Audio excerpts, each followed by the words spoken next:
Hi hello నమస్తే welcome to I dream. దేశంలో regional లాంగ్వేజెస్లో అత్యధిక మూవీస్ కంపేర్ చేసినట్లయితే వేరే వేరే భాషలతో పోలిస్తే మన తెలుగు ఇండస్ట్రీలో సినిమాలే అత్యధికంగా వచ్చేవి.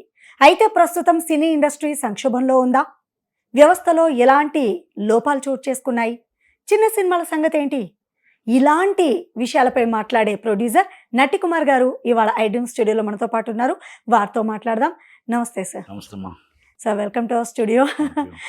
నిజంగా తెలుగు ఇండస్ట్రీ నుంచి అత్యధిక సినిమాలు వచ్చేవి వేరే వేరే లాంగ్వేజెస్తో కంపేర్ చేస్తే.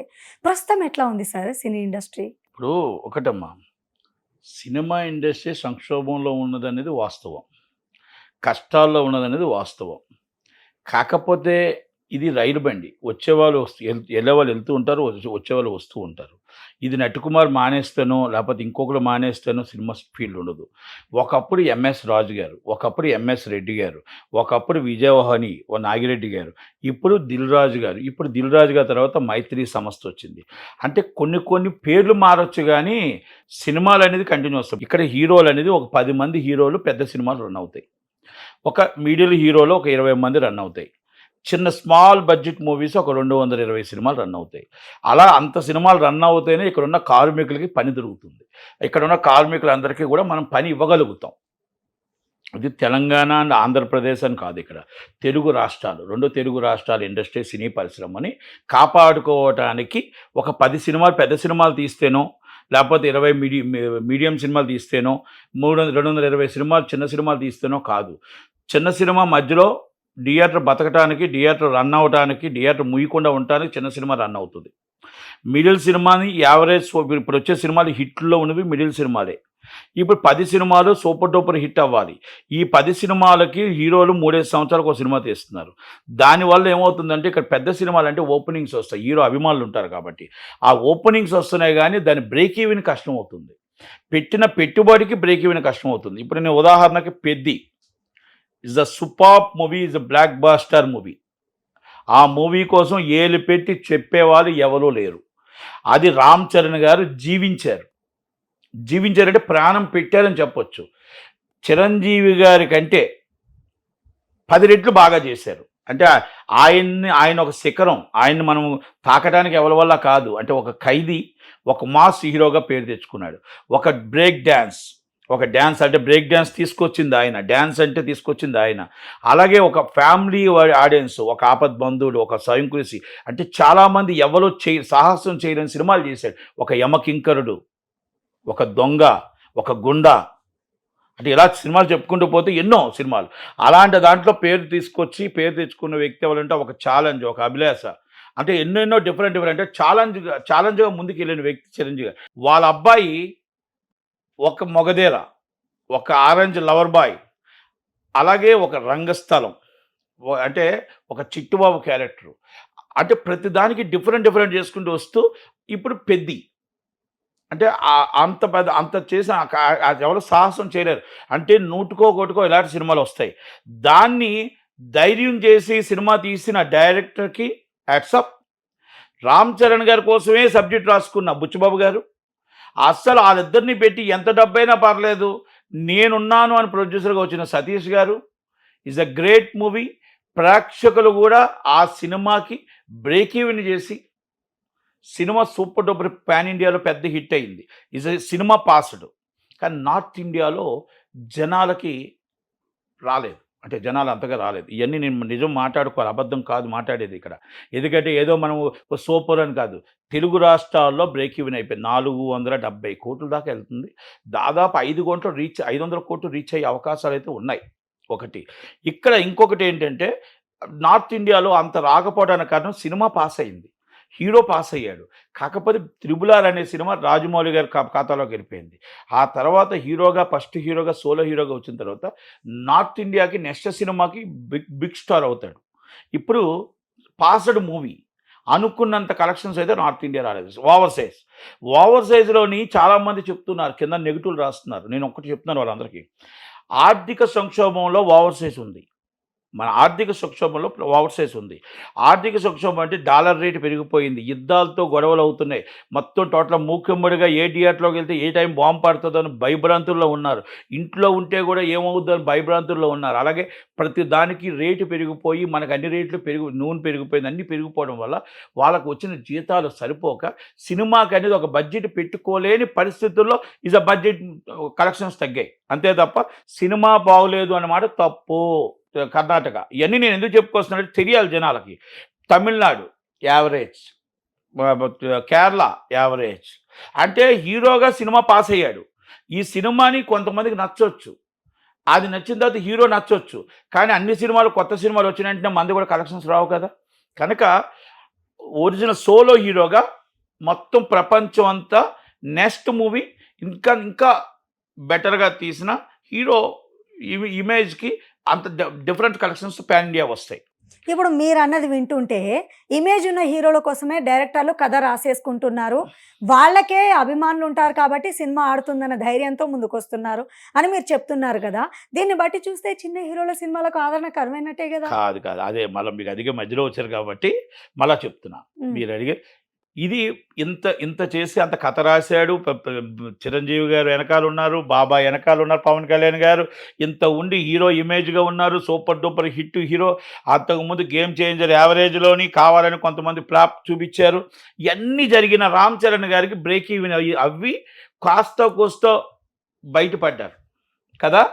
మా ఇంటి బంగారం, మీకు అదే చెప్తున్నాను, మా ఇంటి బంగారం ఒక సినిమా తీస్తే ఇది super duper hit is heroism ఉంటే, మా ఇంటి బంగారం బిగ్గెస్ట్ హిట్ 100 crores అబౌవ్ దాటిపోయింది. అంటే మీరు ఇందాక అన్నారు హీరో అభిమానులు ఉన్నారు, మా ఇంటి బంగారంకి అభిమానులు లేరండి. సినిమా కంటెంట్ బాగుంటే యాక్సెప్టెడ్, ప్రేక్షకులు యాక్సెప్ట్ చేస్తున్నారు. ప్రేక్షకులు కంటెంట్ బాగుంటే ఇంతే. సమంత ఈజ్ యాక్టింగ్ అదిరిపోయింది. ఆమె నందితా రెడ్డి గారు సూపర్ చేశారు. ఎందుకంటే ఆమెకు తిరుగులేదు అన్నట్టు ఒక బేబీ చేశారు. తర్వాత ఈ సినిమా అసలు ఏముందని స్టార్డమ్ ఉందని చెప్పేసి హెవీ కలెక్షన్స్ ఫుల్స్. మీకు ఇంకోటి కూడా చెప్తున్నా మాట, ఇది చాలామంది ఒప్పుకుంటారు ఒప్పుకోరు నాకైతే తెలియదు, కానీ మొత్తం మ్యాక్సిమం కొంత కలెక్షను మా ఇంటి బంగారం ఎప్పుడైతే రిలీజ్ అయ్యిందో కొంత ఎఫెక్ట్ పెద్దమే పడింది. ఒప్పుకోక తప్పదు, నిజం ఒప్పుకోవాలా. అంటే ఎఫెక్ట్ పడింది. సండే ఎప్పుడు కలెక్షన్స్ ఒక కలెక్షన్ వస్తుంది, ఆ కలెక్షన్ డౌన్ ఫాల్ అయింది. మా ఇంటి బంగారం టాప్కి వెళ్ళింది అంటే సంతోషపడతాం. ఇక్కడ తగ్గిందనమాట. 21వ రోజుకి ఈ సినిమా వచ్చింది, అక్కడ తగ్గింది ఇక్కడ పెరిగింది. అంటే ఒక చిన్న సినిమా హిట్ అయింది, పెద్ద హిట్ అయింది, 2 సినిమాలు హిట్ అయ్యి ఇండస్ట్రీ బాగుంటుంది, ఇండస్ట్రీ మనుగడ పెరుగుతుంది. మనం సినిమాలు ఎక్కువగా నిర్మాతలు తీయడానికి వస్తారు, డిస్ట్రిబ్యూటర్లు కొనడానికి వస్తారు. ఎగ్జిబ్యూటర్లు ఏ పర్సంటేజ్ సిస్టమ్ అని మేము మూసేస్తాం, మాకు నష్టాల్లో ఉన్నాం, మేము మూసేసి మేము కళ్యాణ మండపం చేసేస్తాం అంటే నేను థియేటర్ ఓనర్ మూసేస్తామని అంటున్నాము. ముయ్యక్కర్లేదు అని ఇలాంటి సినిమాలు వస్తాయి. రేపు లెనిన్ వస్తుంది, హిట్ అవ్వాలి. రేపు నాగబంధం వస్తుంది, హిట్ అవ్వాలి. ఇక్కడ కొన్ని విషయాలు చర్చించుకోవాలి మనము. కొన్ని అంటే భారీ బడ్జెట్ సినిమాలతో వస్తున్నటువంటి సినిమాలు కొంతమంది పెద్ద స్టార్ హీరోలు చేసినవి, పేర్లు మీకు తెలిసిందే. అలాంటి సినిమాలు ఆడని పక్షంలో కూడా సూపర్ డూపర్ హిట్ అని వేసుకుంటున్నారు. అదంతా ఉత్తిదే అన్న వాదన లేకపోలేదు. దీంతో మీరు ఏకీభవిస్తారా? 100% ఏకీభవిస్తా. కొన్నిదల ఫ్యామిలీలో ఫేక్ కలెక్షన్స్ ఉండవు, మొన్న ఏదో నేను చెప్పారు, దిల్ రాజు గారు ఏదో మొన్న ఏదో ఒక దాంట్లో ఇంటర్వ్యూలో చూసా, అవన్నీ మేము అడగకూడదు చెప్పకూడదు అన్నారు. గేమ్ చేంజర్ విషయంలో ఫేక్ కలెక్షన్స్ ఏమైనా వేసి ఉంటే దిల్ రాజు గారు వేసి ఉండాలి తప్ప రామ్ చరణ్ గారు, చిరంజీవి గారు ఇంకెవరు కలెక్షన్ వేయమని అడగరు. కొనిదల ఫ్యామిలీ ఉన్న కలెక్షన్ మాత్రం వేయమంటారు. నేను అది కాదు, నేను చెప్తున్నా, గొప్ప కోసం మీరు ఎక్కువగా కలెక్షన్స్ వేసుకుంటే అది రాంగ్. అది మీరు గొప్ప కోసం మీరు కలెక్షన్స్ వేసుకుంటే అది రాంగ్ అంటున్నాను నేను కొందరు ఫ్యామిలీ కోసం ఎందుకు తీసుకొచ్చానంటే, ఈ విషయం నేను మొన్న దిల్ రాజు గారు ఏదో ఇంటర్వ్యూలో చూసా. ఇంటర్వ్యూ చూసిన తర్వాత ఎవరో ఒక ఆయన ఒక రిపోర్ట్ అడిగిన దానికి సమాధానం చెప్తున్నారు. దానికి అందుకే నేను కొందరు ఫ్యామిలీని తీసుకొచ్చాను, లేకపోతే నేను తీసుకురాను. ఈరోజు ఇక్కడ కలెక్షన్ ఎవ్రీడే నేను అందుకే మొన్న కూడా చెప్పాను, అన్ని ఇంటర్వ్యూలో ఉంటుంది చూడండి. వైజాగ్ నుంచి అప్ టు నెల్లూరు దాకా, ఆ వైజాగ్ నుంచి అప్ టు సీడెడ్ అనంతపురం దాకా, తెలంగాణ దాకా, ప్రపంచంలో ఎంతెంత ఎక్కడెక్కడ డేవేజ్ కలెక్షన్ వచ్చిందో అవన్నీ కలిపి చెప్పాం. ఎందుకంటే ఇక్కడ మీకు అదే చెప్తున్నాను, బ్రేక్ ఈవెన్ అనేది ఇంత పెద్ద సినిమాకి ఇంకా బాగా రావాలి, ఇంకా బ్రేక్ ఈవెన్ అయ్యి కాస్తో కోస్తో మిగిలింది అని చెప్పాను. మీకు బాగా అర్థం చేసుకోండి. మీకు ఏమండి మాకు నిర్మాతకు 500 కోట్లు మిగిలిందని చెప్పట్లే ఇక్కడ. లేకపోతే నిర్మాతకు 1000 కోట్లు మిగిలిందని చెప్పట్లే. నిర్మాత ఈజ్ అ గ్రేట్ మూవీ తీశాడు, director is a great script చేశాడు, హీరో బాగా యాక్ట్ చేశాడు. ఇప్పుడు మీరు అంటుంది వింటుంటే సినీ ఇండస్ట్రీలో, మన తెలుగు సినీ ఇండస్ట్రీలో తీసుకున్నట్లయితే ప్రొడ్యూసర్, డిస్ట్రిబ్యూటర్, ఎగ్జిబ్యూటర్, ఈ ముగ్గురులో ఎక్కువగా రిస్క్ ఎవరు తీసుకుంటారని చెప్తారు? నిర్మాతే. ఇది వాస్తవమే అంటారా? మరి ఏమైనా నిర్మాతలు ఇల్లు కట్టారా? అయితే మరి చిన్న సినిమాల్లో కంటెంట్ బాగున్నా కూడా సూపర్ డూపర్ హిట్ అవుతున్న సందర్భాలు చూస్తున్నాము. ఫెయిల్యూర్ ఎక్కడుందని మీరు నోట్ చేశారు? నేను ఒక చిన్న మాట, నేను వచ్చి 41 సంవత్సరం అయింది. 13వ సంవత్సరంలో వచ్చాను దాసనాథ దగ్గరికి. 13వ సంవత్సరం నుంచి వచ్చిన తర్వాత 11 సంవత్సరాలు మాత్రం, 12 సంవత్సరాలు టాప్ ప్రొడ్యూసర్స్ సంపాదించుకొని ఇల్లులో కట్టుకొని సెటిల్డ్ అయిపోయి కొంతమంది ఉన్నారు. పేర్లు ఏళ్ళమే పేర్లతో చెప్పొచ్చు. అప్పుడు కూడా నష్టపోయి రోడ్డు మీద పడిపోయిన నిర్మాతలు, పెద్ద నిర్మాతలు ఉన్నారు, బిగ్గెస్ట్ సినిమా తీసిన నిర్మాతలు ఉన్నారు. తర్వాత 30 సంవత్సరాల నుంచి ఒక్క నిర్మాత అయినా నేను ఇది ఇల్లు కట్టాను, నేను ఇదిగో ఇది చేశాను, నేను ఈ డబ్బు సంపాదించాను అని చెప్పిన నిర్మాత ఎవరున్నారో నాకు చెప్పమనండి, ఇంక్లూడింగ్ దిల్ రాజు గారు. ఎందుకు ఈ పరిస్థితి వచ్చిందంటారు? మరి పరిస్థితి కాదు, రొటీన్ పద్ధతులు వెళ్ళిపోతుంది. ఒక సినిమా వస్తే 10 సినిమాలు 10 సినిమాలు లాభాలు వస్తే ఒక్క సినిమా పట్టుకెళ్ళిపోతుంది, మొత్తం ఒక్క సినిమా పట్టుకెళ్ళిపోతుంది. కానీ మీరు అన్నట్టు ఒక్క పెద్ద సినిమా వస్తే ఓ 10 చిన్న సినిమాలు భయపడుతున్నాయి ఆ టైంలో రిలీజ్ అవ్వాలి అని అంటే ఒకటి స్టార్డమ్ ఎప్పుడైతే ఉంటుందో, స్టార్డమ్కి అభిమానులు ఉంటారు. అభిమానులు ఉండేటప్పుడు ఇప్పుడు కొత్త రకంగా థియేటర్లు అన్నీ పెద్ద సినిమాకి ఇచ్చేస్తే చిన్న సినిమాకి థియేటర్ దొరకట్లేదు. అందుకే మేము అడుగుతున్నాం, చిన్న సినిమాకి కూడా మాకు 2.5 షో ఇవ్వాలి, చిన్న సినిమాకి కూడా పెద్ద సినిమా రిలీజ్ అప్పుడు మాకు థియేటర్లు ఇవ్వాలి, అలాగే పెద్ద సినిమా రిలీజ్ అప్పుడు కూడా మమ్మల్ని కాపాడాలి, సంక్రాంతి పండుగ అప్పుడు కూడా వాళ్ళు 2 వేస్తే మేము ఒక 3 సినిమాలు వేయాలి, అలాగే మమ్మల్ని కాపాడుకోవాలి. చిన్న సినిమా పెద్ద సినిమా 2 బతకాలి. పెద్ద సినిమా రేట్లు పెంచడానికి మాకు అభ్యంతరం లేదు, కానీ మాకు 20% ఆక్యుపేషన్ ఇవ్వాలి. 100 రూపాయల టికెట్ మాత్రమే ఉండాలి. 20% ఆక్యుపేషన్ మాకు మల్టీప్లెక్స్లు ఉండాలి. అలాగే మాకు తినుబండారాలు 50 రూపాయలు దాటకూడదు. ఎందుకంటే పేదవాడి కళ మల్టీప్లెక్స్లో సినిమా చూడాలని. అలాగే చిన్న సినిమా బతకాలంటే ఆ 20% సినిమా ఇండస్ట్రీని బతికిస్తుంది. ఆ సినిమా ఇండస్ట్రీ బతికిస్తే కొన్ని వందల మంది, కొన్ని వేల మంది కార్మికులను బతికిస్తాము. బతికిస్తూ ఉంటే పెద్ద సినిమా చిన్న సినిమా 2 థియేటర్లు ఆడుతుంటే కలకల్లా ఆడుతూ ఉంటుంది. ఒక్క సినిమా ఆడితే చూడలేరు. చిరంజీవి గారి సినిమా, నటికుమార్ సినిమా 2 సినిమాలు వేస్తే 200-300 రూపాయల టికెట్ అంటే వెళ్తారా? అందుకే నటికుమార్ సినిమాకు 100 రూపాయలు పెట్టాలి, చిరంజీవి గారి సినిమాకు 300 రూపాయలు పెట్టాలి. దయచేసి ఇవన్నీ అర్థం చేసుకుని, వ్యత్యాసం అర్థం చేసుకుంటే 100 రూపాయల టికెట్ ఉన్న వాళ్ళు నటికుమార్ సినిమాకి వెళ్తారు, 300 రూపాయల టికెట్ ఉన్న వాళ్ళు చిరంజీవి గారి సినిమాకి వెళ్తారు. మా సినిమా 300 పెడితే మా సినిమాకి ఎవరు చూస్తారు? నో షో పడుతుంది. నో షో పెడితే మేము రాత్రనక పగలనక సినిమా తీసింది, మేము శుక్రవారం నాడు మా పుస్తకాలు అమ్మి, ఆస్తులు అమ్మి, వస్తువులు అమ్మి తీసుకొచ్చి సినిమా తీసి నో షో పెట్టుకుంటే కన్నీళ్ళు తప్ప మాకేమైనా మిగులుతుందా? ఇది నేను ఛాంబర్లో పోరాడుతున్నా, ఇది 10 మందితో పోరాడుతున్నా, పెద్దవాళ్ళతో పోరాడుతున్నా, గవర్నమెంట్తో పోరాడుతున్నా. చిన్నవాడు బతకాలి, పెద్దవాడు బతకాలి. పెద్ద సినిమాకి బడ్జెట్ పెరుగుతుంది కాబట్టి మనం pan India, Telugu industry pan India ఉండాలనుకుంటున్నాం కాబట్టి రేటు పెరగాలి. రేటు అది కూడా అబ్నార్మల్ రేట్లు కాదు, ప్రజలకు అందుబాటులో ఉన్న రేట్లు పెరగాలి. చిన్నవాళ్ళకి సినిమా అందుబాటులో ఉన్న 100 రూపాయల రేటు ఉండాలి. తినుబండారాలు 600 రూపాయలు ఉన్నాయి, అది వాళ్ళ ఇష్టం, పెద్ద సినిమా వాళ్ళ ఇష్టం.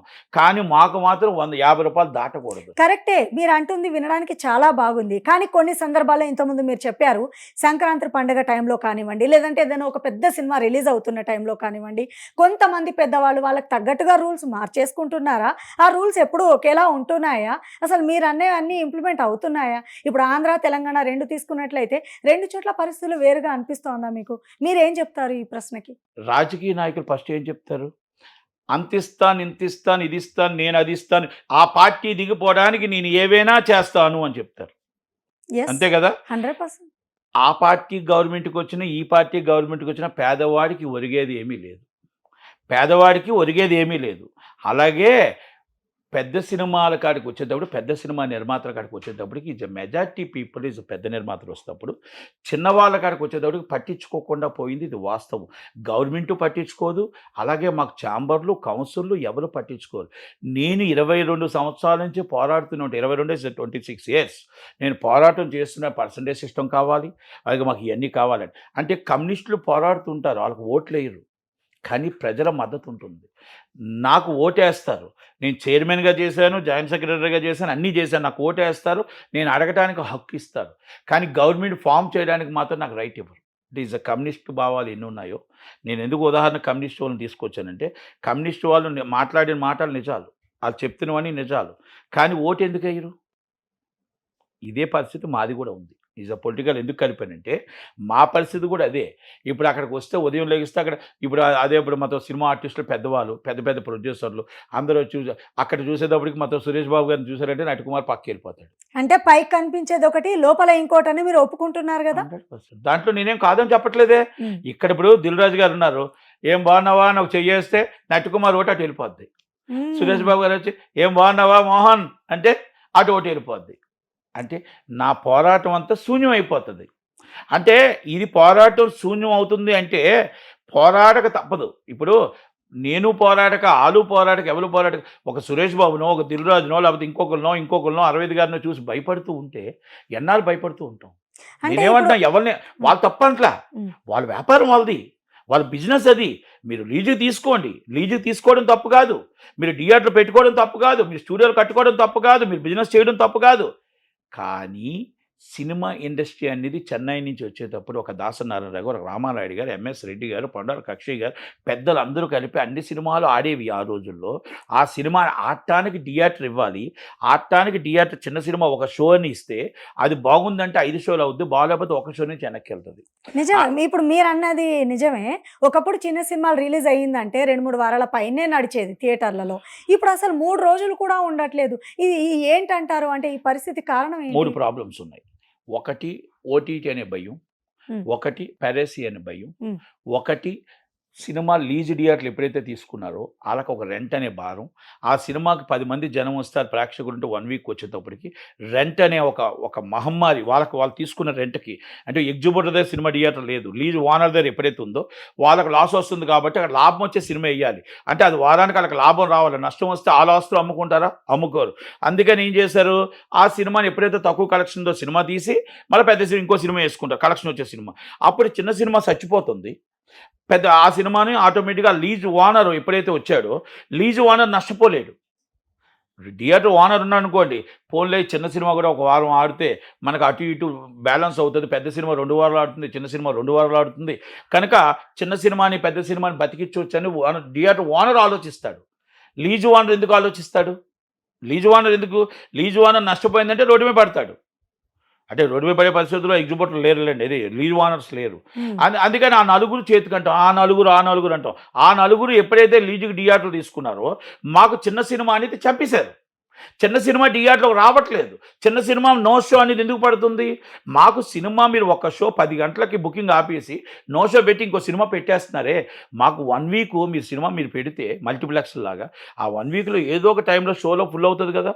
మార్నింగ్ షో మీకు వీరభద్రుడి సినిమా 4,000, మీకు ఉదాహరణ చెప్తున్నా. Matinee 16,000, first show heavy returns super duper hit అని తెలంగాణ అండ్ ఆంధ్రప్రదేశ్ 20 crores చేసిన సినిమా. ఇస్ ద ఖైదీ అనే cinema 3,500 morning show, matinee 7,000, first show heavy returns ఖైదీ అని కార్తీక్ సినిమా. అంటే ఉదాహరణకు నేను చెప్పుకొస్తున్నా, ఒక సినిమా కలెక్షన్ లేదు అనే మాట మనం అంటానికి లేదు. సినిమా బాగుంటే ఏ సినిమా ఆడదు. ఆనంద్ అనే సినిమా ప్రసాద్ మల్టీప్లెక్స్లో సినిమా వేస్తే ఒక్క షో వేస్తే ఆ సినిమాను చూసి ఒక్క షో నుంచి 100 షోలు పడ్డది, 100 షోల నుంచి 100 రోజులు పడ్డది సినిమా. అంటే ఇవన్నీ నేను ఎందుకు చెప్పుకొస్తున్నానంటే మనం సినిమాని ఎంత కష్టపడి తీస్తున్నామో, ఎంత కష్టపడి పబ్లిసిటీ చేస్తున్నామో, థియేటర్ కాడికి తెచ్చేటప్పుడు ఫెయిల్ అవుతున్నాం.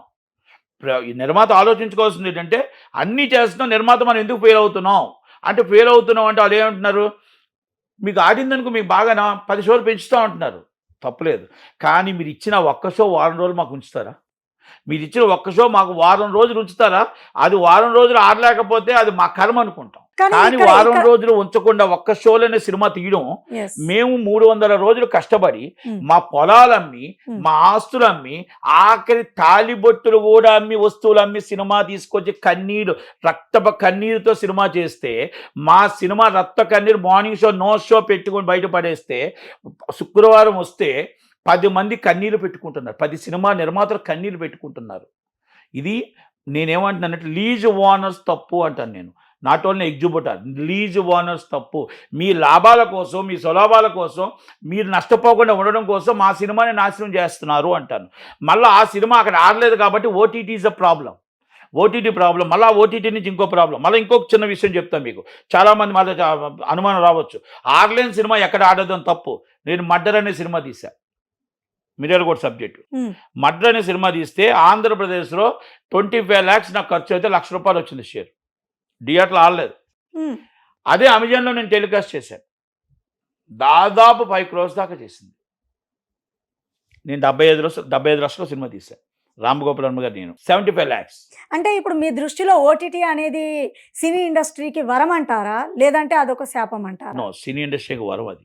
ఎందుకంటే మీకు ఇక్కడ మళ్ళీ చెప్తున్నాను, థియేటర్లో ఆడని సినిమాలు అక్కడ ఆడవు అనుకోరు. సంగీతం సినిమా ఉంది, థియేటర్లో పెద్దగా కలెక్షన్ రాలేదు. మీకు మళ్ళీ చెప్తున్నాను, అదే సినిమా మీకు ఓటీటీలో మీకు అదిరిపోతుంది కలెక్షన్. మీకు కొన్ని సినిమాలు ఓటీటీలో థియేటర్కి రావట్లేదు, చిన్న సినిమాలకి ఓటీటీలో చాలా బాగా. మరి ఓటీటీలో ఆల్రెడీ సినిమా వచ్చేస్తుంది అని అనుకునే థియేటర్లకి ప్రేక్షకులు వెళ్ళడం, ప్రేక్షకులు దూరం అయ్యారనే వాదన కూడా ఉంది కదా. ఓటీటీ దాకా వెళ్ళాల్సిన అవసరం లే, పెరేసి మొత్తం టోటల్ సేమ్ డేనే వస్తుంటే మార్నింగ్ నైట్ 11 o'clock షోలో 8 o'clock ఆన్ చేసి చూసుకోవచ్చు. మీకు నిజంగా ఆ పరిస్థితే వస్తే వరప్రసాద్ అనే సినిమా ఓటీటీలో వచ్చిన తర్వాత 50 రోజులు ఆడిందిగా. అంటే ఓటీటీ ప్రేక్షకుడు వేరు, థియేటర్ ప్రేక్షకుడు వేరు. థియేటర్లోనే సినిమా చూడాలి అనుకున్న వాళ్ళు వేరు, ఓటీటీ ఇప్పుడు నా ఇంటర్వ్యూ ఫోన్లో చూస్తాను అనుకున్న వాళ్ళు వేరు, టీవీలో చూస్తాను అనుకున్న వాళ్ళు వేరు. టీవీలో పెట్టుకొని మరి చూస్తారు కొంతమంది, లేదు కొంతమంది నా ఫోన్లోనే చూసేసుకుని టక్ టక్ టక్ టక్ చేసుకుని వెళ్ళిపోతుంటారు. అంటే ఏదైనా సరే డిఫరెంట్ ఉంటుంది. ఫోన్లో చూస్తే కొంచెం కనబడుతుంది, పెద్ద టీవీలో చూస్తే ఎక్కువ కనబడుతుంది.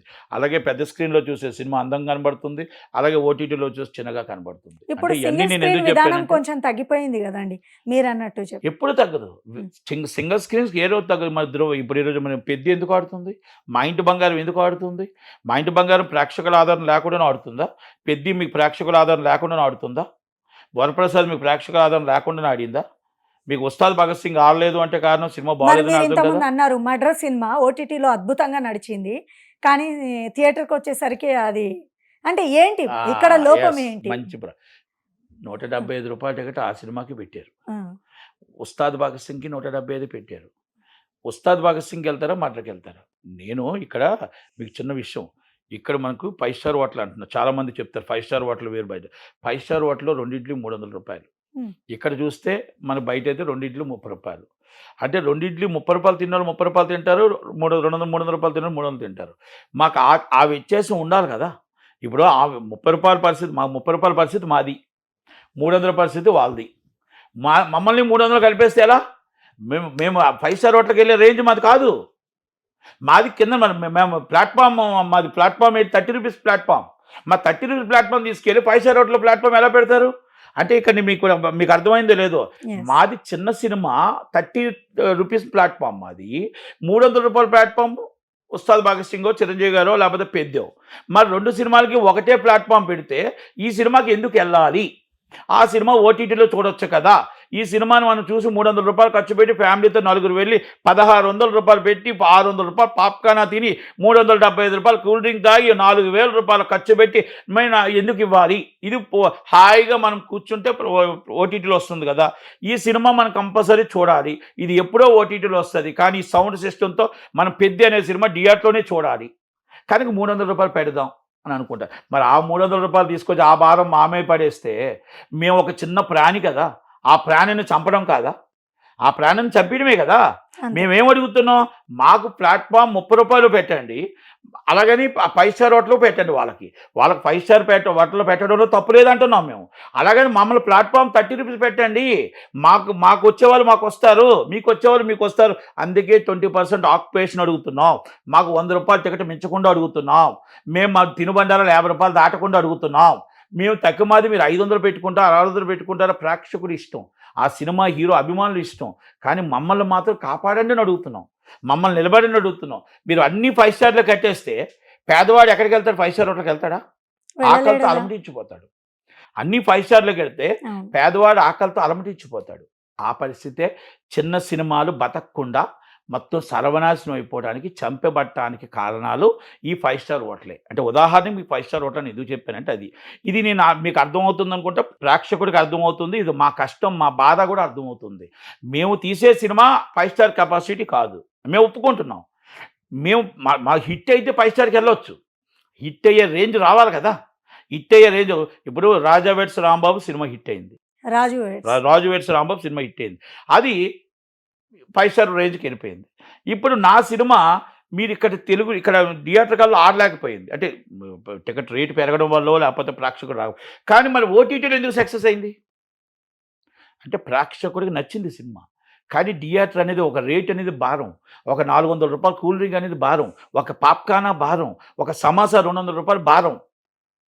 ప్రజల్ని మనం ఏం చేస్తున్నాం, ఒక పెద్ద సినిమాకి ఆ అభిమానాన్ని దోచుకుందామని ఎప్పుడైతే కొంతమంది లీజు ఓనర్స్ కొంతమంది మల్టీప్లెక్స్లో ప్లాన్ చేస్తున్నారో ఆ భారంలో మేము బలైపోతున్నాం అంటాను నేను.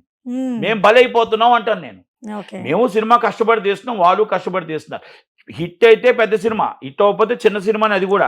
కాకపోతే ఏంటంటే అక్కడ హీరో స్టార్డమ్ ఉంది కాబట్టి ఓపెనింగ్స్ వస్తాయి. మాకు హీరో లేడు కాబట్టి మాకు ప్రేక్షకుడే హీరో. ఆ ప్రేక్షకుడు వచ్చి థియేటర్కి వచ్చి బాగుంది సినిమా అంటే మాకు జనాలు పెరుగుతారు. బాగోలేదు సినిమా అంటే ఆ షోతో తీసివచ్చు. కానీ అసలు సినిమానే షోనే ఇవ్వకుండా షో తీసేస్తే మేము ఎక్కడికి వెళ్ళాలి, ఎవరిని అడుక్కోవాలి, ఇలా చేయాలి. ఓటీటీ వాడు ఏమంటాడంటే నీకు షో పడలేదు కదా, ఆల్రెడీ రేటింగ్ లేదు కదా, నేను నో షో అంటాడు.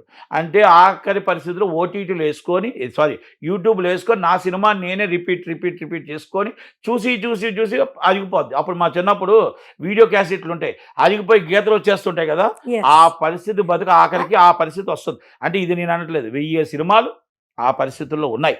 కానీ బయటికి వినిపిస్తున్న విషయం ఏంటంటే Telugu cine industry pan India లెవెల్లో దూసుకుపోతోంది అనేది మనం వింటూ ఉన్న వార్త. అయితే ఇక్కడ ప్రధాన సమస్య ఏంటంటే థియేటర్ల యాజమానులు కొందరు కరెంటు బిల్లు కట్టలేని పరిస్థితి ఉందని కొందరు అంటుంటే సినిమా నిర్మాతలు పెట్టిన పెట్టుబడి కూడా రావట్లేదని ఇదిగో ఇప్పుడు మీరు చెప్తున్నారే ఇలాంటి పరిస్థితులు ఎదుర్కొనే నిర్మాతలు ఉన్నారు. ఇలాంటి తరుణంలో మన ప్రోగ్రాం చూస్తున్న ఎంతోమంది వ్యూవర్స్కి నిజంగా ఏదైనా ఒక మంచి కంటెంట్తో ముందుకు రావాలి అనుకుంటే భయపడే పరిస్థితి నెలకొన్నటువంటి ఈ తరుణంలో మీరు ఫస్టే చెప్పారు సంక్షోభంలో ఉంది అని. ఇలాంటి వాళ్ళకి అసలు రావాలా ముందుకు వద్దా అనుకునే వాళ్ళకి మీరేం చెప్తారు?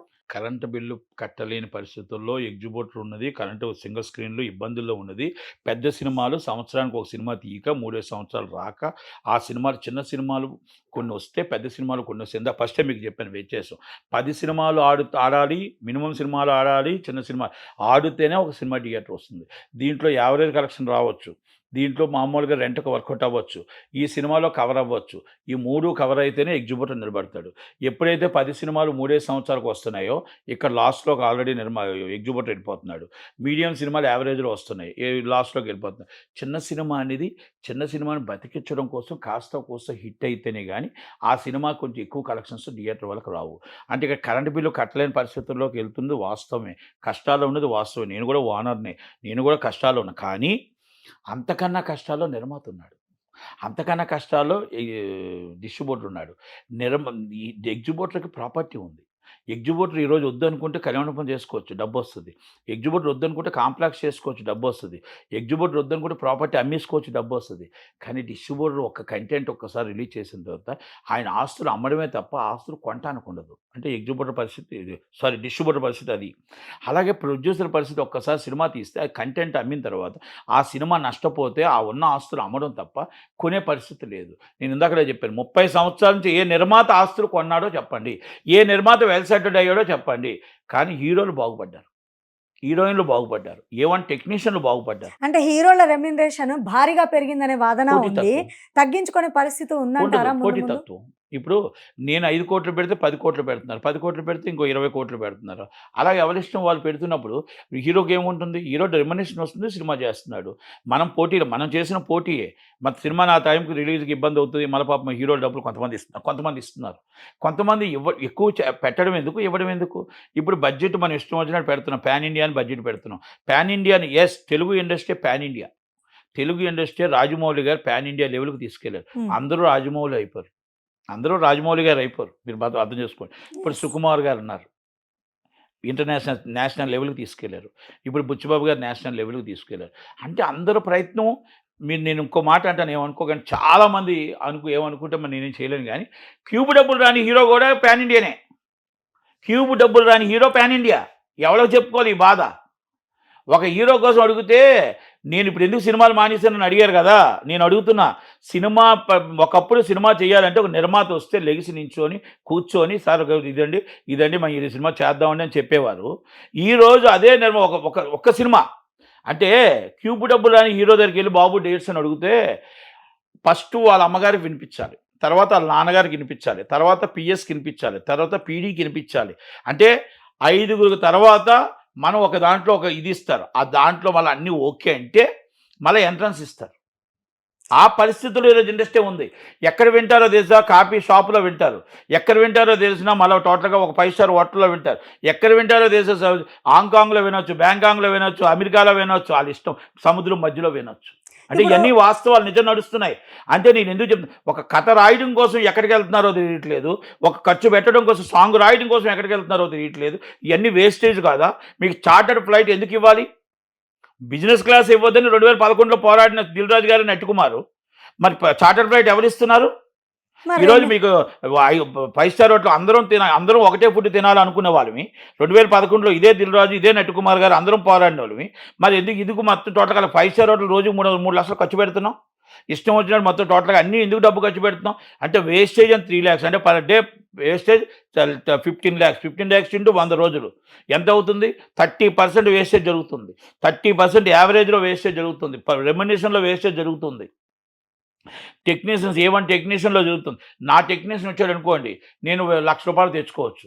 నా టెక్నీషియన్ కాదు, మీ టెక్నీషియన్ పెట్టాలి, హీరో టెక్నీషియన్ లేకపోతే హీరోయిన్ టెక్నీషియన్ పెట్టాలి రికమెండెడ్. అంటే ₹100 ₹500 ఇవ్వాలి. ఇవ్వకపోతే ఆ హీరో చేయడు. ఒక జూనియర్ ఆర్టిస్ట్ ఏజెంట్ని కూడా ఆలే నిలబెట్టి ఇంకేం చేయాలి? అంటే ఇది ఎవరు చెప్పలేరు. భయం గుప్పట్లో ఏంటంటే ఇండస్ట్రీ భయం గుప్పట్లో ఉంది. ఇవన్నీ బయట మాట్లాడితే రేపు హీరో డేట్స్ ఇవ్వడు, రేపు హీరోయిన్ డేట్స్ ఇవ్వదు, రేపు ఆ మేనేజర్ రానివ్వడు, మేనేజర్కి బెంచ్ కార్ ఇవ్వాలి. మీరు అన్నట్టు ఇప్పుడు క్యూబ్ గురించి మీరు మాట్లాడారు కదా, యూఎఫ్ అలాగే విపిఎఫ్ ఇవన్నీ తీసుకున్నట్లయితే ఖర్చుల గురించి బాగా డిస్కషన్ జరుగుతోంది. ఇది వాస్తవం అని మీరు తెలియపరచదలుచుకున్నారా? మరి వాస్తవే కదా, అది వాస్తవం కాదని ఏ నిర్మాతని చెప్పానండి. ఇది వాస్తవం కాదు, చార్టర్డ్ ఫ్లైట్ మేము ఇవ్వట్లేదు, మేము బిజినెస్ క్లాస్ ఇవ్వట్లేదు, మేము 4 అసిస్టెంట్లకు డబ్బులు ఇవ్వట్లేదు, మేము ఆటోమేటిక్గా 5 స్టార్ హోటల్ నుంచి భోజనాలు తేవట్లేదు, మేము ఏదైతే ప్రొడక్షన్ బాయ్ వండుతున్నాడో అదే వంట హీరోలు తింటున్నారు, హీరోయిన్లు తింటున్నారు, సైడ్ ఆర్టిస్టులు తింటున్నారు, A1 టెక్నీషియన్లు తింటున్నారు. అది కరెక్ట్గా మేము తప్పు చేస్తున్నాం నిర్మాతలమి, మా తప్పుతోనే మేము నష్టపోతున్నాం, మాది తప్పుదనం, డైరెక్టర్ తప్పు లేదు, ఎవరి తప్పు లేదు. ఒక్క నిర్మాతను చెప్పమానండి, నేను మొత్తం ఈరోజు ఇంటర్వ్యూసే మానేస్తా. ఇంటర్వ్యూస్ మానేసి ముక్కుకు నేలకు రాసి తప్పు అయిందని ఒప్పుకుంటా. చెప్పగలరా? ఇది చెప్పగల ధైర్యం ఉందా ఏ నిర్మాతకైనా సరే? నేను హీరో తప్పని చెప్పట్లా, మీరు ఇస్తున్నారు హీరో తీసుకోండి, హీరోయిన్ తప్పని చెప్పట్లే, మీరు బెంచ్ కార్ ఇస్తున్నారు తీసుకుంటున్నారు, చార్టర్ ఫ్లైట్ ఇస్తున్నారు తీసుకుంటున్నారు. నేను ఎందుకు సినిమా చేయలేదు సార్ అని అడిగారు కదా, ఇందుకే నేను సినిమా చేయలే. నేను చేతులు కట్టుకొని నించుంటే అప్పుడే చిరంజీవి గారు బాలకృష్ణ గారితో సినిమా చేసేవాడిని, నేను చేతులు కట్టుకొని నించుంటే అప్పుడే పెద్ద పెద్ద సినిమాలు చేసేవాడిని. దీనికి కారణము నిర్మాతలే అని మీరు చెప్తున్నారు కదా, అంటే ఇప్పుడు నిర్మాతలే నష్టపోతున్నారని మీరే చెప్తున్నారు. చార్టర్డ్ ఫ్లైట్లో హీరోయిన్లు వెళ్తున్నారు, భారీ రెమ్యునరేషన్ పెరిగిపోయింది, ఇవన్నీ కూడా ఒక నిర్మాత వల్లే కదా ఇవన్నీ వస్తాయి. రెండిటికి కారణం నిర్మాతే అంటాను. సినిమా తీయాలని ఒక ఫ్యాషను, ఆ హీరో డేట్స్ రావాలని ఒక ఫ్యాషను, ఈ సినిమా రిలీజ్ అయిపోతే ఆ సినిమాని మనం ఎక్కడికో వెళ్ళిపోతే ఆ సినిమాని రొటీన్ అయిపోయాలని ఒక ఫ్యాషను. అందుకే నేను అడుగుతున్నా, is a long term any producer ప్రాఫిట్లో ఉన్నారా లాభాల్లో ఉన్నాడా, నష్టాల్లో ఉన్నాడా? ఎందుకంటే మనం ఉదాహరణకు ఒక చిన్న తీసుకో, రామ్ ఆచంట గారు చాలా 14 Reels అనేది గ్రేట్ కంపెనీ కదా, ఎన్నో హిట్లు ఇచ్చారు కదా, ఫ్లాపులు కూడా ఇచ్చారు పాపం వాళ్ళు, హిట్లు ఇచ్చారు, వెరీ గుడ్ పర్సన్స్ ఇద్దరు కూడా, నిర్మాతలు చాలా మంచి వాళ్ళు, అమెరికా నుంచి వచ్చారు. మరి వాళ్ళ పరిస్థితి అఖండ సినిమా ఎందుకు ఆగిపోయింది? దానికి హీరో గారి తరపు నుంచి తక్కువ బడ్జెట్లో పాతప్పులు ఆలమే పడ్డాయి అంటారు. ఇక్కడ సినిమా అఖండ బోయపాటిగా తీసుకొచ్చి ఇష్టం వచ్చిన బడ్జెట్ పెట్టారు అనేది వాళ్ళు అంటారు. ఇది ఏది నిజం ఏది అబద్ధం అని మనం డిస్కషన్ వదిలేస్తే, ఒక సంస్థ 2010లో వచ్చిన సంస్థ 2025లోకి 2025 2026లో మూతపడే పరిస్థితికి వచ్చింది అంటే, అప్పుల పాలు అయిపోయే సినిమా, పెద్ద cinema, biggest cinema is a government, already అక్కడ ఉన్న గవర్నమెంట్ ఉన్న సినిమా, చంద్రబాబు నాయుడు గారి బామ్మర్ది నందమూరి తారక రామారావు గారి సన్ను బిగ్ హీరో, ఒక బోయపాటి గారి డైరెక్షన్లో, బోయపాటి గారి దయ వల్ల ఆ సినిమా 1 వీక్ వెనక్కి వెళ్ళింది. బయర్స్ నష్టపోయారా? ఎగ్జిబిటర్లు నష్టపోయారా? అక్కడ ప్రొడ్యూసర్లు నష్టపోయారు. ప్రొడ్యూసర్లు నష్టపోవడానికి అక్కడ హీరో కారణం కాదు, ఎవరు కారణం అంటారు ఇక్కడ? నిర్మాతలే కారణం. ఎస్, నిర్మాతలే కారణం. ఎందుకు నిర్మాతలు? ఎందుకంటే మీరు బోయపాటి గారు ఎంత బడ్జెట్ తీస్తున్నారు, ఆయన రెమ్యునేషన్ ఎంత, ఆ బడ్జెట్లో మీరు మొత్తం టోటల్గా ఇక్కడ బిజినెస్ ఎంత అవుతుంది అనేది ఒకటి చూసుకోవాలి. రెండోది, ఇంతకు ముందు ఇన్ని మహేష్ బాబు గారితో ఇన్ని హిట్లు ఇచ్చారు, ఇన్ని ప్లాపులు ఇచ్చారు, మరి అలాగే చాలా సినిమాలు చేశారు, చాలా హిట్లు ఇచ్చారు. మరి మీ సంస్థ ఎందుకు ఇంత ఇబ్బంది పడింది అంటే నేను ఎందుకు అడుగుతున్నానంటే, ఇది మీరు ఇందాక అడిగారు కదా, నిర్మాతే తప్పు అని అంటానికి మనం ఎలాగైనా సినిమా తీయాలి, ఆ హీరో డేట్స్ కావాలని మనం ఆ హీరో డేట్స్ కోసం మనం ఇష్టం వచ్చినట్టు ఖర్చు పెట్టేస్తే ఆ బడ్జెట్ అక్కడ వర్కౌట్ కావట్లేదు, బ్రేక్ ఈవెన్ అవ్వట్లేదు. నేను ఎందుకు ఈ క్వశ్చన్ అడుగుతున్నానంటే, ఇక్కడ మీరు జాగ్రత్తగా వినండి. ఇంటర్వ్యూ స్టార్టింగ్లోనే మీరు అన్నారు, నిర్మాతలు ఈ మధ్య కాలంలో మీరు నన్ను క్వశ్చన్ అడగడం జరిగింది, ఎవరు ఆస్తులు కూడా పెట్టుకున్నారు నిర్మాతలు అని మీరు అడిగినప్పుడు, మరి నిర్మాతలే కదా దగ్గరుండి మీరు అన్నట్టుగా హీరోల రెమ్యునరేషన్ బడ్జెట్ పెంచేయడం కానివ్వండి, చార్టెడ్ ఫ్లైట్స్ వేయడం కానివ్వండి, ఇప్పుడు హీరో హీరోయిన్లు వాళ్ళ బడ్జెట్ తగ్గించుకునే పరిస్థితి ఉందా తెలుగు సినీ ఇండస్ట్రీలో? లేదు కదా, ప్రశ్న అడిగారు. లేదు కదా. నేను సినిమాలు మానేశాను కదా, నేను ఆస్తులు కూడబెట్టుకున్నాను కదా, నేను సినిమా లాభం వచ్చిన సినిమాలే చేశాను, నష్టం రాలేదు కదా నాకు. ఎప్పుడైతే నా నష్టం వస్తుందో ఆగిపోయాను. నెంబర్ 1. సురేష్ బాబు గారు సినిమాలు తీస్తున్నారా? అల్లు అరవింద్ గారు సినిమాలు తీస్తున్నారా? ఏడుది రాజా, ఏడుది నాగేశ్వరరావు గారు వాళ్ళు సినిమాలు తీస్తున్నారా? కొంతమంది నిర్మాతలు, చాలామంది అంటే కొంతమంది నిర్మాతలు చాలామంది ఆగిపోయారు. రామలింగేశ్వర గారు సినిమాలు తీస్తున్నారా? అశ్విని దత్ గారు వాళ్ళ పిల్లలు ఇప్పుడు సినిమాలు, పెద్ద సినిమాలు స్టార్ట్ చేశారు, it's big company, okay, happy. మరి ఛానల్ అయినది సినిమాలు ఆగిపోయారు అంటే, ఇలా మొత్తం అందరూ ఎందుకు ఆగిపోయారంటే, ఈ పరిస్థితుల్లో అక్కడికి వెళ్ళి నించొని మనకు విలువ లేని దగ్గర ఒక క్యాషియర్గా ఆ థియేటర్కి, ఆ హీరో దగ్గరికి వెళ్ళి, ఆ హీరోయిన్ దగ్గరికి వెళ్ళి, వాళ్ళ దగ్గరికి వెళ్ళి, ప్రతి వాళ్ళ దగ్గర చేతులు కట్టుకొని నించొని సినిమా తీసుకొని అప్పులు మాత్రం మనం కట్టాలా? దేవి వరప్రసాద్ గారు ఒక మాట అన్నారు, నేను క్యాషియరా ప్రొడ్యూసర్నా అని అడిగాడు ఒక సినిమాకి. అడిగాడు ఆయన ఎన్ని ఇట్లు ఇచ్చాడు? త్రివిక్రమరావు గారు ఎన్ని ఇట్లు ఇచ్చారు? ఒక్క హిందీ సినిమాతో, బద్రి హిందీ సినిమాతో ఎందుకు దెబ్బతిన్నాడు అంటే, ఇక్కడ మన చేతిలో బడ్జెట్ దాటిపోయింది, మన చేతిలో సినిమా తీసే ప్రొడక్షన్ దాటిపోయింది. మేనేజర్ నిర్మాత అయిపోయాడు, అక్కడ మేనేజర్ నిర్మాత అయిపోయాడు. ఆ మేనేజర్ సీట్లో కూర్చుంటే మనం నించోవలసిన పరిస్థితి వచ్చింది. నించోని డబ్బు తెచ్చో, లేవు సార్, ఏ ప్రాపర్టీ ఉంది అమ్మాయి, ఫైనాన్స్ ఇక్కడ ఇప్పిస్తాను అమ్మాయి అంటే, నష్టం వస్తే నిర్మాత, మొత్తం సినిమా పూర్తి అయిపోయిన తర్వాత లాభాలు అనేది అరాకొర అంటే కొన్ని మనం చెప్పలేం, అంటే బయటకు మరీ చెప్పలేం. కానీ మరి అదే ఒక్క 10 సినిమాలు హిట్ అయ్యి అరాకొర వచ్చి ఒక్క సినిమా ఫ్లాప్ అయితే మొత్తం పట్టుకెళ్ళిపోతుంది. అంటే ఇది ఇందాక నేను రామాచంట వాళ్ళ కోసం వెరీ గుడ్ పర్సన్స్, చాలా మంచి వాళ్ళు, గోపి ఆచంట చాలా మంచి వాళ్ళు. మరి వాళ్ళు ఈరోజు అన్ని సినిమాలు చేసి ఈరోజు వాళ్ళ కంపెనీ ఎందుకు ఇబ్బంది పడింది? వాళ్ళు ఎందుకు కంపెనీ ఇబ్బంది పడిందని, ఎందుకంటే నేను వాళ్ళ కోసం ఎత్తడానికి కారణం ఏంటంటే, ఒక అంత పెద్ద సినిమా వాళ్ళు ఆపాలని చేయరు. వాళ్ళు సినిమా ప్రయత్నం చేశారు, కానీ గత్యంతరం లేని పరిస్థితుల్లో బడ్జెట్ మొత్తం పాత అవ్వచ్చు, ఇది అవ్వచ్చు, అన్నీ నెత్తిమే పడిపోతే అది వచ్చింది. పాపం వాళ్ళ ఇంటికి తిన్నారా? వాళ్ళు ఏమైనా ఆస్తులు కూడబెట్టుకున్నారా? వాళ్ళు ఏమైనా ఎక్కడైనా సంపాదించుకొని దాచుకున్నారా? సినిమా ఇండస్ట్రీ కోసమే బతికారు, సినిమా ఇండస్ట్రీలోనే పోగొట్టుకున్నారు.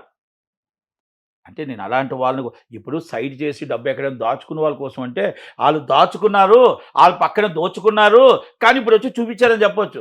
పాపం సినిమా ఇండస్ట్రీలోనే ఉన్నారు, సినిమా ఇండస్ట్రీలోనే పోగొట్టుకున్నారు కదా, మరి వాళ్ళ కోసం బాధ అనిపిస్తుంది. అంటే అలాంటి సంస్థలు కూడా ఇప్పుడు ఈ సంస్థే కాదు, ఎంఎస్ రాజు గారు ఎన్ని హిట్లు ఇచ్చాడు? ఈరోజు ఎంఎస్ రాజు గారి పరిస్థితి ఏంటి? ఉదాహరణ మన అందరి కోసం చెప్పుకుంటూ వెళ్తే, మనం ఉదాహరణకు అన్నీ చెప్పుకుంటూ వెళ్తే, ఒక శ్యాంప్రసాద్ రెడ్డి గారి పరిస్థితి ఏంటి? అరుంధతి హిట్ అయిన తర్వాత ఆయన సెటిల్డ్, ఇది ఆల్రెడీ మొత్తం మల్లెమాల మరియు నెంబర్ 1కి వెళ్ళిపోయింది. అంటే ఎంఎస్ రెడ్డి గారు ఎంత పేరు? అంటే ఇవన్నీ కూడానండి, ఒక్కటే చెప్తున్నా, మనం నిర్మాతకి ఈరోజు విలువ ఉంటే, నిర్మాతకు వాల్యూ ఉంటే సురేష్ బాబు సినిమా తీసేవాడు, అల్లు అరవింద్ గారు సినిమా తీసేవారు, నటి కుమార్ సినిమా తీసేవాడు, చేతులు కట్టుకొని నించునే పరిస్థితికి వచ్చింది, సలాం కొట్టే పరిస్థితికి వచ్చింది. మనం సినిమా డబ్బు ఇచ్చి వాళ్ళ దగ్గర కూర్చొని వాళ్ళు ఎప్పుడు రమ్మంటే అప్పుడు రావాలి, వాళ్ళు మనకు సీట్ అయ్యరు. అక్కడ 4 పంచి పరవాన భోజనాలు పెడితే నిర్మాతకు ఒక చిన్న పప్పన్నం పెడతారు. ఎస్, పప్పన్నమే పెడతారు. పప్పన్నం అంటే అర్థం ఏంటో తెలుసండి? ఆళ్ళకి 4 కోట్లతో కావాలి, ఎందుకంటే షూటింగ్ చేయడం అని భయం. ఇక్కడ నిర్మాత పప్పన్నమే తింటాడు, ఎందుకంటే ఆ దాంట్లో 4 ఎక్కడ తింటే అక్కడ మళ్ళీ అక్కడ షూటింగ్ చేయడం, మళ్ళీ డబ్బులు అయిపోతే బడ్జెట్. నిర్మాత తినేది పప్పన్నమే, పప్పన్నమో పెరుగన్నమో.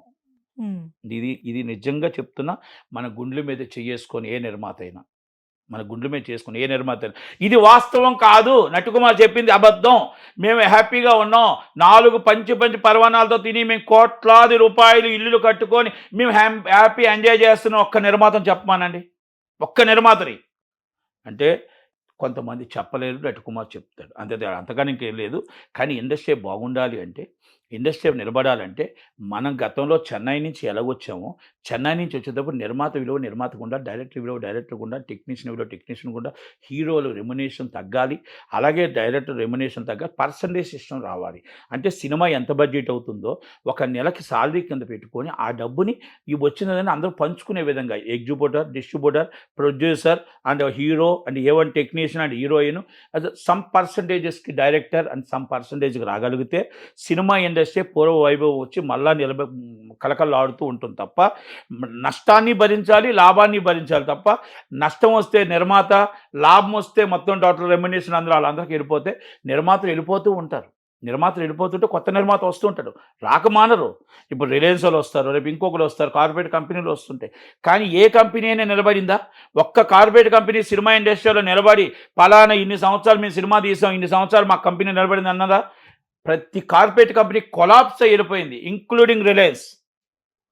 అనిల్ అంబానీ గారు, ఇంక్లూడింగ్ రిలయన్స్. నేను ఎన్ని ప్రూఫ్స్తో చెప్తున్నాను, నేను అబద్ధం చెప్పట్లే. మొత్తం టోటల్గా మీకు కార్బీ అవ్వచ్చు, ఇంకోటి అవ్వచ్చు, any companies and corporate companies and heroes international అవ్వచ్చు, ఎనీ కార్పొరేట్ కంపెనీస్ లాస్లో ఉన్నాయా, లాభాల్లో ఉన్నాయా? మరి ఎందుకు మన సినిమా ఇండస్ట్రీలో ఎందుకు నష్టాలకు వస్తున్నాయి? మరి ఎందుకు ఆ లాభాలు సంపాదించలేకపోతున్నారు? అంటే మనం ఇదంతా ఏంటంటే ఒక చిల్లర బిజినెస్. ఇందాక చెప్పాను, ప్లాట్ఫామ్ మాది 30 రూపాయల ప్లాట్ఫామ్ ఉంది, 300 ప్లాట్ఫామ్, 300 ప్లాట్ఫామ్ 30 రూపాయల ప్లాట్ఫామ్ మూసి 300 ప్లాట్ఫామ్ పెట్టకూడదు, 2 ప్లాట్ఫామ్లు ఉండాలి. రూల్స్ అనేవి కరెక్ట్ గా ఇంప్లిమెంట్ చేయడంలో ఎక్కడో విఫలమవుతున్నాం కనుక నేను అందుకే ఒక 20 సంవత్సరాల క్రితం నేను ఒక రిలయన్స్ కంపెనీకి మీటింగ్కి వెళ్ళాను బొంబాయిలో. వాళ్ళ tea 370 rupees is food and 2000 rupees. మొత్తం ఆ రోజు మీటింగ్ అందరికీ కలిపి మొత్తం వాళ్ళ ఒక 5,000 ఒక మనిషికి ఖర్చు పెట్టారు, రూమ్తో కలిపితే 10,000 ఖర్చు పెట్టారు. వాళ్ళు ఒక సినిమా రిలీజ్ చేశారు, కంత్రి అనే సినిమా. అది A class, B class, C class. A క్లాస్లో బాగుంది కలెక్షన్, బి క్లాస్లో బాగుంది, సి క్లాస్లో 420 రూపీస్ కలెక్షన్. అంటే అప్పుడు 4th డే 5th డే అయిపోయింది ఆ సినిమా కలెక్షన్ ఉంటే. వాళ్ళు అడిగారు, వాళ్ళు 420 రూపీస్ కలెక్షన్ ఏంటి అని అన్నారు. అంటే అదే చెప్పాను, మీరు ఇక్కడ మాది ఒక చిన్న బిజినెస్, మాది సినిమా ఇండస్ట్రీ అనేది ఒక చిన్న ప్లాట్ఫామ్. మీరు చిన్న ప్లాట్ఫామ్ తీసుకొచ్చి మీరు 5 స్టార్ రేంజ్లో ప్లాట్ఫామ్ తీసుకొస్తే A class, B class, C class ఒకటి ఉంటుంది, ఆ ఏ క్లాసు, బి క్లాసు లాగా రాదు. కనుక 100% మీరు కిందన చూడాలి, మీరు బి క్లాసు చూడాలి, A class is 5 star, B class is 3 star, C class is 1 star. అంటే మీరు ఇచ్చిన టీ, మీరు ఇచ్చిన దానికి, మీరు ఇచ్చిన జీతాలకి మాది ఇండస్ట్రీ సరిపోదు, నష్టాల్లోకి వెళ్తుంది తప్ప లాభాల్లోకి రాదు అని నేను ఆ రోజే, నాకు చదువు రాకపోయినా, నాకు వచ్చేరాని హిందీతో, నాకు వచ్చేరాని ఇంగ్లీష్తో నేను అందరి ముందు చెప్పి బయటకు వచ్చాను. మొత్తం మీద సినీ ఇండస్ట్రీలో లోపాలు ఉన్నాయి అనేది మీరు క్లియర్గా చెప్పడం జరిగింది. దీంట్లో మార్పు చేర్పులు చేయాలి, అవి ఎప్పుడు ఒకేలా ఉండాలి, రూల్స్ అనేటివి కరెక్ట్గా ఫాలో అయితే కనుక ఈ సంక్షోభం నుంచి బయటపడవచ్చు అని మీరు తెలియపరచదలుచుకున్నారు. నేను అదే చెప్తున్నా, చిరంజీవి గారు మన మీటింగ్లో చెప్పినా, అందరూ కలిపి కూర్చొని మన ఇండస్ట్రీని కాపాడుకోవడానికి చిన్న సినిమా, పెద్ద సినిమా, మిడిల్ సినిమా, ఎగ్జిబ్యూటర్ని, డిస్ట్రిబ్యూటర్ని, అలాగే హీరోలు అందరూ కలిపి కూర్చొని కాపాడుకోవాల్సిన బాధ్యత మనకు ఉంది. కాబట్టి మనం నిలబడాలి. కాబట్టి మీరు అన్నట్టు అదంతా మనం చేయగలిగితే, ప్రక్షాళన చేయగలిగితే ఇండస్ట్రీ అనేది పాత తరంగా చేయగలుగుతాం, అందరూ సినిమాలు చేయగలుగుతాం. మొత్తం మీద సినీ ఇండస్ట్రీలో ప్రక్షాళన తప్పనిసరి అంటున్నారు నటికుమార్ గారు. మీకేమనిపించిందో కామెంట్ రూపంలో కింద తెలియపరచండి. నెక్స్ట్ టైం మళ్ళీ ఇదే టాపిక్ మీద ఏదైనా నేను మిస్ అయితే ఖచ్చితంగా డిస్కస్ చేస్తాను. This is Rachel signing off.